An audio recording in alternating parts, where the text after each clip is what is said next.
ഇന്നലത്തേതിൽ നിന്നും മാറ്റമില്ലാതെയായിരിക്കും ഇന്ന് വ്യാപാരം തുടങ്ങുക. വളരെ ഉയർന്ന തോതിലുള്ള കയറ്റിറക്കങ്ങൾ പ്രതീക്ഷിക്കുകയും വേണം.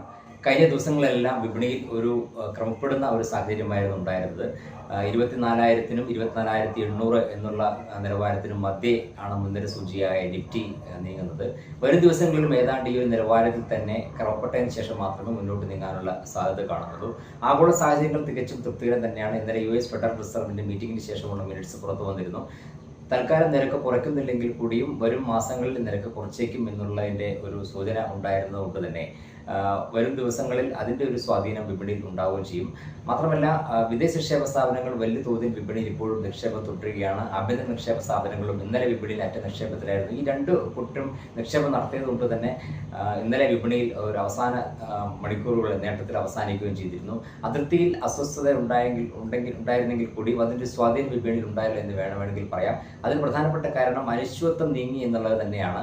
ഏതെങ്കിലും തരത്തിലൊരു തിരിച്ചടി അങ്ങോട്ടും ഇങ്ങോട്ടും പ്രതീക്ഷിച്ചിരുന്നിടത്തു നിന്നും ഒരു അനിശ്ചിതത്വം അത് നീങ്ങിയതിൻ്റെ ഒരു പ്രതിഫലനമായിരുന്നു വിപണിയിൽ ഉണ്ടായത്. വിപണിയിൽ ഒരു നേട്ടത്തിൽ വ്യാപാരം അവസാനിപ്പിക്കാനും സാഹചര്യം ഉണ്ടായത്.